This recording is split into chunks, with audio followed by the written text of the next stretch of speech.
Mais pour commencer, un vote purement symbolique cette semaine. L'Assemblée nationale française s'est très largement prononcée en faveur de la reconnaissance de la Palestine. Une résolution non contraignante. En fait, le calcul est politique. Il s'agit de mettre une plus grande pression diplomatique sur le gouvernement israélien pour relancer les négociations. Sur le terrain, les tensions sont plus vives que jamais. Les colonies israéliennes continuent de grignoter les territoires palestiniens. La coexistence devient de plus en plus difficile, voire impossible.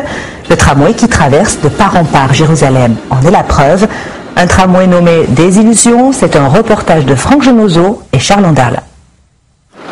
12 heures par jour, il serpente au pied des murs de l'antique Jérusalem.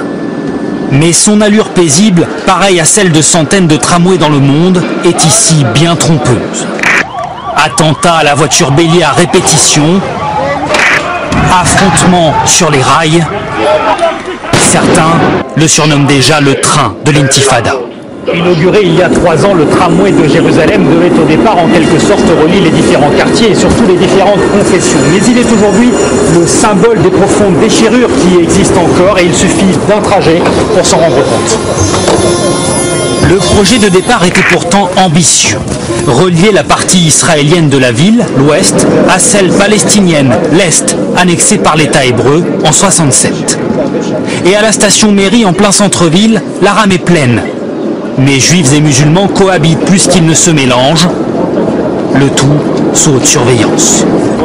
Aussi longtemps que nous garderons les Palestiniens au sein de notre État sans leur donner de statut précis, nous avons l'obligation de les considérer comme des citoyens à part entière et donc de leur donner accès aux mêmes services que nous. La station suivante, porte de Damas, marque l'entrée à Jérusalem-Est. Marwan et Mohamed attendent le tramway pour aller travailler. Ils sont palestiniens. Pour eux, il est avant tout un symbole de discrimination. Les policiers du tramway sont racistes. Quand ils voient des Arabes, ils nous contrôlent et nous arrêtent. Et ça nous met en retard au travail. Ils nous avaient prévenus, même avec une caméra, nous n'aurions pas longtemps à attendre. Bonjour. Bonjour. Ça va? Ouais. Vous avez une pièce d'identité? Oui. Je peux la voir? Fouille complète, interrogatoire, leur quotidien, expliquent les deux jeunes gens. Ici, c'est mon pays, vous comprenez? Et il se balade avec son arme, comme s'il était notre patron. Alors moi j'espère qu'il y aura la guerre, et que ça arrivera bientôt. Les policiers ont des raisons, disent-ils, d'être suspicieux. Car la station suivante a été le théâtre d'une attaque violente il y a un mois. Une voiture bélier convoite ici écrasé les usagers qui attendaient le tram. Un mort, 12 blessés, le conducteur était palestinien. Même chose une station plus loin un mois auparavant. Une voiture balaye les passants sur le quai. Un bébé est tué sur le coup. Des blocs de béton ont été apposés pour éviter que ça n'arrive à nouveau. C'est effrayant, il y a vraiment des malades dans ce pays. La peur s'est donc confortablement installée sur les sièges du tramway. Dernière station avant les quartiers arabes, les passagers israéliens s'apprêtent pour la plupart à descendre. Nous sommes idiots d'avoir cru qu'on pouvait laisser le tramway passer dans leur quartier. Si on l'arrête avant, peut-être qu'ils comprendront. Le nom de la station suivante fait frissonner la plupart des passagers israéliens. À Chouafat, quartier palestinien, la nervosité est quotidienne. Sous nos yeux, énième friction entre les policiers et les jeunes du quartier.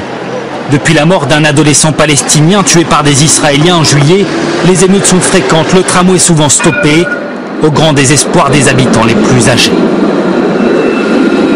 On va s'asseoir et regarder les Israéliens passer. Non, on veut l'utiliser aussi ce tramway. Il passe en Palestine, alors il est à nous aussi. Au bout de la ligne, comme un symbole des tensions actuelles, une colonie urbaine israélienne en territoire palestinien. Voilà pourquoi, disent certains, le tramway entérine de fait l'annexion par l'État hébreu de pans entiers de Jérusalem-Est. Mais dans la rame, un Israélien prend la défense des Palestiniens qu'une femme vient de critiquer. Dans les quartiers palestiniens, quand un jeune fait ne serait-ce qu'une bêtise, il y a 1000 policiers qui lui tombent dessus. Un tramway nommé Désillusion pour ceux qui croyaient pouvoir mélanger les populations, les inciter à se parler. Un tramway où la défiance est plus forte que jamais entre Palestiniens et Israéliens.